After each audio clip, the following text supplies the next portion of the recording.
folks, what's up? Welcome back to Read by Ross, the show where I read books and then put them on the internet, make an awkward intro, and then we forget that the intro happened, and then we just talk about the book instead. See what I mean? These intros just get harder and harder. Now, some of my favourite things that I like to read are authors who often use pain as a pencil. These are authors that often take real life experiences and envelop them into a story that could turn out into either a really good book or a fantastic narrative. This isn't often the case with some authors. Some authors often deviate into the fictional realm and do something fantastical with their stories. But some of the authors that I like, that include Charles Bukowski, John Fante, and Hunter S. Thompson, and all those guys are able to take something real and personal to themselves, whether it be a traumatic incident or just the harrowing stories of their lives, and turn that into a narrative of a fiction as well. With that said, whenever people often go too far with the personal pain, they can often bring up something dark and something trudging to the story that you never expected. And sometimes it can bring a feeling of uncomfortability to a story when you're reading it.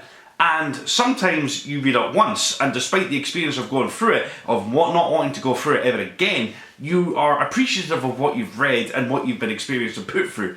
With that said, with this book, I hope I never read it ever again. Despite the fact that I loved it and I thought it was an incredible read, this is a book that I do not want to return to in the future, and quite possibly in any time again since. So with that said, let's talk about Maus.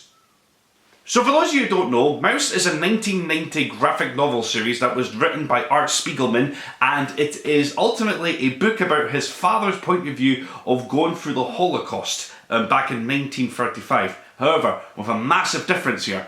The Jews are rats, the Polish are pigs, and the Germans are cats. And with that, you're kind of like, well, this should be a silly little comic series. Nope. There's no fun or laughter in this book whatsoever. Now, these are real life stories that Art Spiegelman's father is actually telling, but to sort of soften the blow of what this book was going through, he decided to change them to animals to make it for a graphic novel context. And you're reading it and you're going, okay, this is pretty cool, you know, you're reading about these interesting characters, these stories are real. Then you delve into the realization that this book is ultimately horrific in a different way, because even though these characters are now rats and animals and completely different things, it doesn't change the fact that the situations that happened in this book were still real, and the characters that they're talking about were actually real people. This isn't fiction. The situations of what these characters look like are fiction, but everything else in this book actually happened, and it's true, and it's personal, and it's painful, and you're shown things that are really uncomfortable to read and sit through. But for the sake of the story, you have to read it, because this is not one of those things that you could just gloss over. This is, you know, true life. This is real life. And, you know, watching it through rats and pigs and cats doesn't make it any easier. It just sort of makes you go, well, you know, it's insane that this could happen to animals. But this happened in real life. These were real people that were getting murdered and killed. And watching some of the scenes and reading some of the things that happened, you walk away from it going, like, there were times when I was reading this book where I had to put it down at certain chapters, not even finishing it, but just being like, okay, let's get through this. Like, this was a difficult pill to swallow sort of book, but I cannot deny its mastery in its storytelling, its mastery in its writing, and its mastery in how it's put together. Ultimately, this graphic novel, you know, it's hardly colourful. It's all written in black and white, and it's done with ink and stencil form.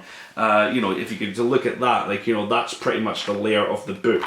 It's all just bleak and black and dark, but the quality of the structure and the quality of the visuals in the story are incredible.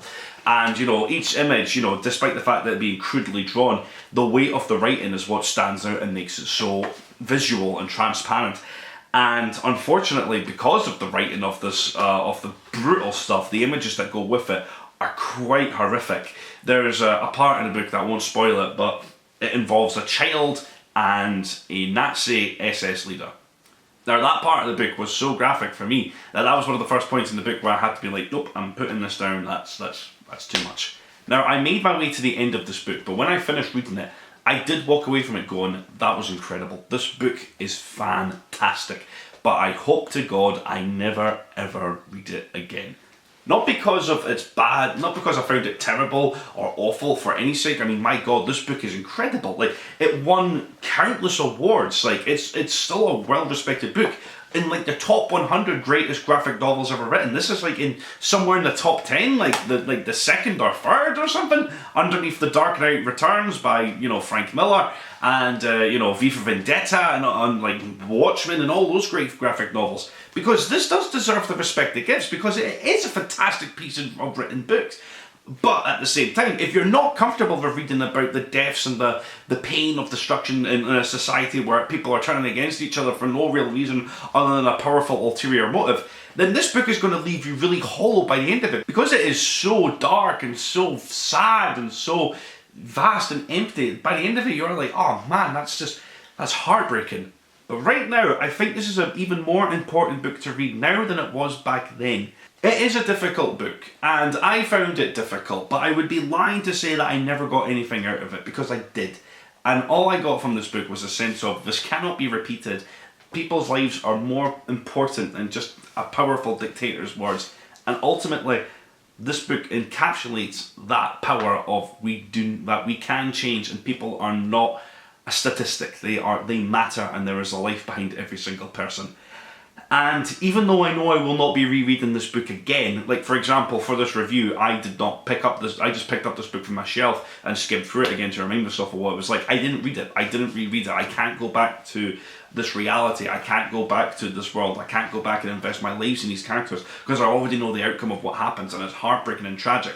But what I went for them in the first place was a hell of an experience. Seriously, like, this book is great, I love this book, and it is a good book, it's a great book. But I don't want to read it ever again. And I've read through some other horrific books, like I've read books about serial killers, I've read books about, you know, some tragedies that's happened in people's lives, and it's been pretty graphic. But this takes the cake in a book that is using pain as a pencil, and it is, you know, written 1,000 words of pure pain, and it's beautiful in its depiction of it, but at the same time, it's something I don't want to come back to soon. So yeah, Maus is a book that will ultimately test you and disgust you and horrify you, and that's the point, because it's trying to drive home the point of, there is nothing more testing and disgusting and hollow than what people had to go through in the Holocaust. Maus. It's not a book for everybody, but it damn sure will be remembered for what it was worth. Okay folks, so that just wraps up my another episode of Read by Ross. I'll do a cheerier book next time, or if I finish another book soon, to let you know about it. Thank you so much for everybody who's supported this channel, and thank you everybody who's watching this. Join me next time, where hopefully I will have an intro, and I will have a new book for you to read that I cannot wait to talk to you about. Thanks so much for watching. This has been Ross Hepburn. Good night. It's the middle of the day. Who's going to turn this off now?